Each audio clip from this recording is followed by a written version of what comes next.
Hi folks, this is Jason Kacho with the Bay Area News Group, and here's our first look at For Honor, a new combat game coming from Ubisoft. Have you ever wondered who would win in a fight between a samurai and a Viking? What about a knight and a samurai? These are the type of questions that probably keep Ubisoft up at night, and they decided to answer that question with a weapon-based combat game. For Honor features a single-player and multiplayer mode. Ubisoft explains the convergence of the Vikings, samurai, and knights in an interesting way. Each are a civilization that rose up at the same time, and there was a great cataclysm that separated them. And now they are coming together in this land, and each has a beef they have to settle. The story campaign lets you play as several characters. In one mission called Raiding the Raiders, I played as a Viking who's uprising against the corrupt leadership. Yup, that's me, breaking down those barrels.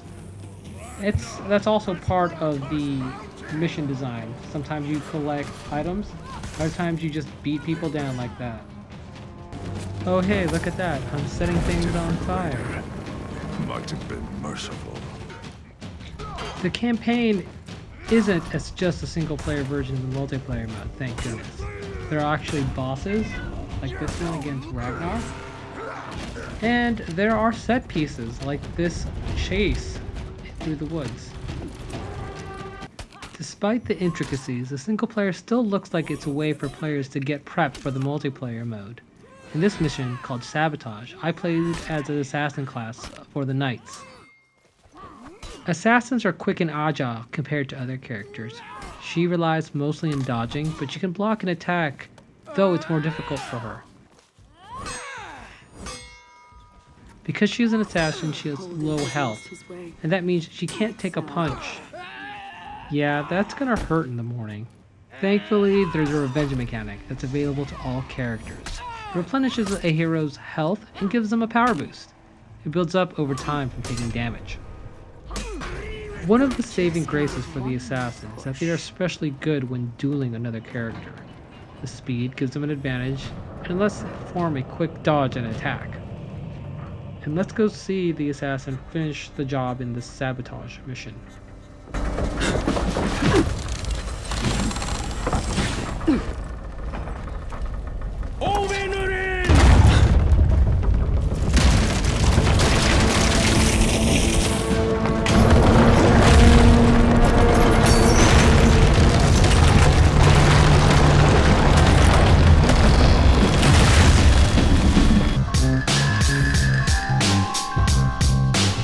While the single player looks decent, the meat of the game is the multiplayer, which features modes like Domination, where players try to capture points on a map.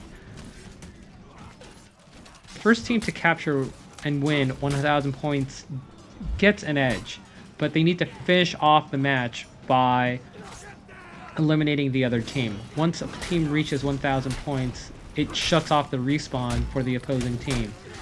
And without the respawn, the other team can be wiped out.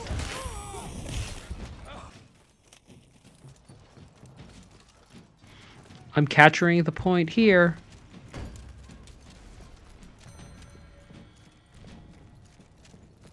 You captured Zone C.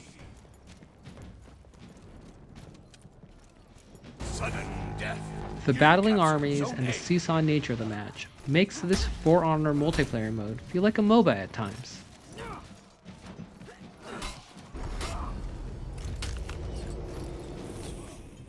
Look at how that guy runs away when he's outnumbered. You lost Zone A.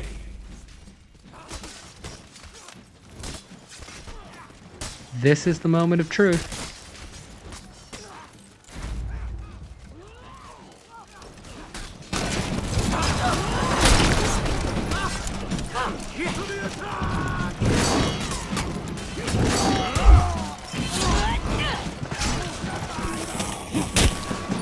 Oh, it doesn't look too good for us.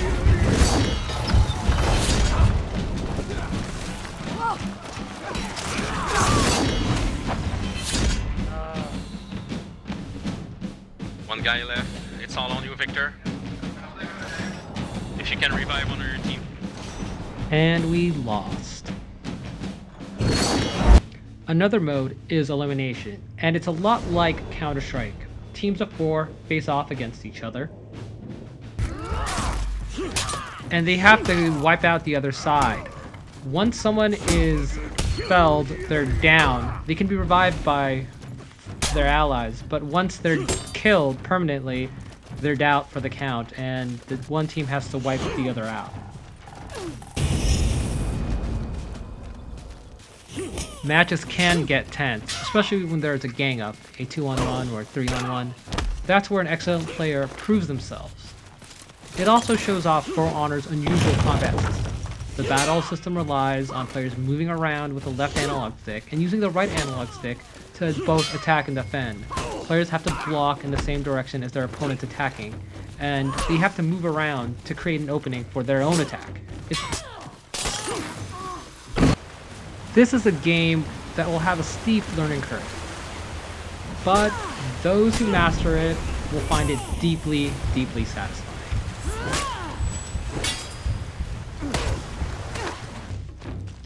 At times, this game feels a lot like a long-lost descendant of Bushido Blade. Kills can come fast and sudden, and there's also a lot of skills involved.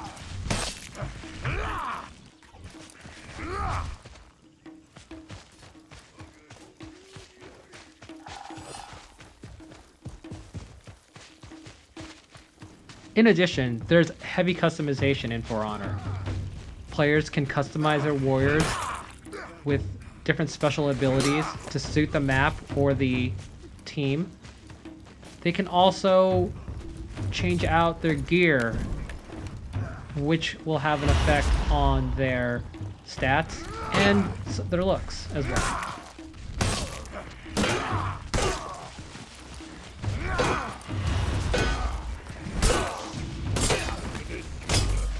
You lost. One last thing about For Honor. Captured Zone There C. will be a faction war included upon its release. Players, upon playing the game, choose from Viking, Samurai, and Knight, and they fight for that group over the course of a season. Each multiplayer battle adds to the squad's total.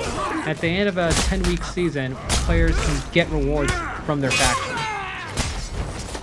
The winners of each season also change the map for the next season. So if the Vikings win a map, they'll have Viking flags. They might change the season on it. It adds a little spice to the multiplayer and some skin in the game, to be quite frank.